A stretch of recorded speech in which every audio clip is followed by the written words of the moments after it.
Après 2 semaines de course, notre pilote de moto, Nicolas Billot, de Saint-Hilaire-de-Loulay, est de retour du Paris-Dakar 2016, après avoir réalisé une excellente prestation en finissant 76e du classement général moto.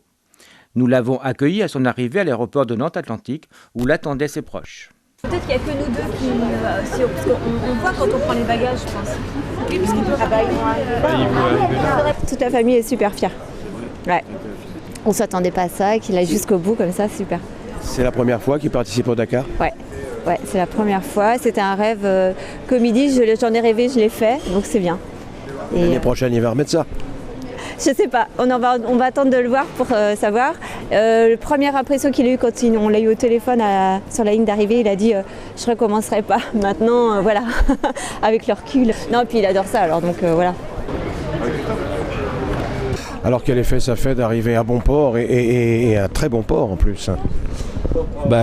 C'est vraiment un bon retour. Hein.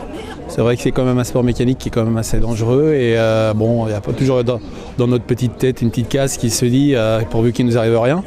Et d'arriver ici avec ma petite femme et des amis qui sont là pour nous accueillir, c'est fabuleux. Avec un final sur ce Dakar, donc on a franchi la ligne d'arrivée. C'était mon objectif et je l'ai franchi, c'est magnifique.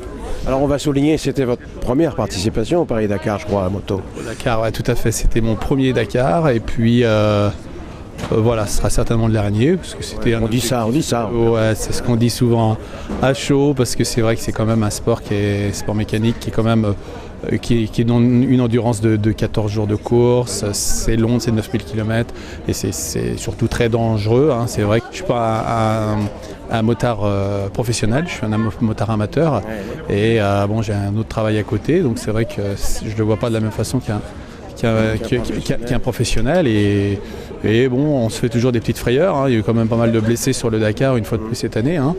Et c'est vrai que généralement quand ça tombe fort, ça tombe vite. Donc c'est le rallye. Hein. Alors qu'est-ce qui est le plus impressionnant dans cette course de moto, dans cette compétition célèbre, maintenant qu'elle n'est plus d'ailleurs en Afrique, mais c'est toujours aussi impressionnant. Ouais, qu'elle soit plus en Afrique, c'est vrai que les paysages sont certainement un peu différents. C'est vrai qu'on monte en altitude, on a du froid sur les hauts plateaux. Le Dakar n'a jamais été aussi haut que cette année à 4800 mètres d'altitude. Maintenant, à côté de ça, le plus impressionnant, je pense que c'est tout, quoi. C'est le Dakar, pour moi, j'ai mis une image dessus, c'est comme un rouleau compresseur. Dans le sens où il faut arriver dans les temps, sinon vous êtes sorti du Dakar. Vous ne pouvez pas rouler trop dans les derniers, sinon vous êtes toujours dans la poussière. C'est ce qui est le plus dangereux sur un Dakar. Vous roulez trop dans la poussière après des voitures qui partent derrière vous ou même des camions. Bon, ça arrive un peu à tout le monde parce qu'ils roulent tellement vite. Donc je vous dis, c'est un rouleau compresseur et il faut être dedans. Si vous n'êtes plus dedans, même après 10-12 heures de moto dans la journée, le soir, il y a le roadbook, il y a le quotidien, il y a une petite douche et ceci et cela. Et si on veut dormir minimum 4-6 heures, eh bien il n'y a jamais une minute à perdre. Jamais.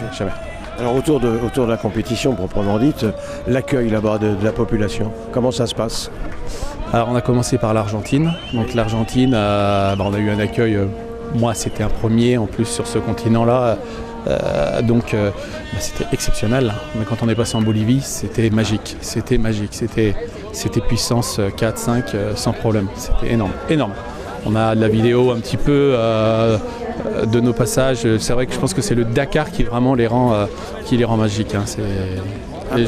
Un mot peut-être sur le vainqueur, sur Peter Hansen. Vous l'avez approché de près, j'imagine. Oui, c'est vrai que l'avantage de ce sport, quand on est tous dans le bivouac, on est tous un peu à armes égales et puis tout le monde se côtoie. Je crois que ça va être son 10e Dakar, hein, et c'est fabuleux, hein, Monsieur Dakar, une fois de plus. Il est toujours là pour guetter la faille pour pouvoir doubler le premier, hein, donc il est juste impressionnant. Hein. Alors qu'est-ce que vous allez faire tous ces jours-ci maintenant que vous êtes revenu au pays, en France, à steak frites peut-être, non ? Je sais pas, c'est vrai qu'on a mangé correctement là-bas, il n'y a pas de problème de ce côté-là, mais je vais surtout profiter de ma petite famille avant tout. Nous retrouverons Nicolas Billot et son équipe dans un prochain reportage pour une rétrospective sur son rallye raid avec de superbes images.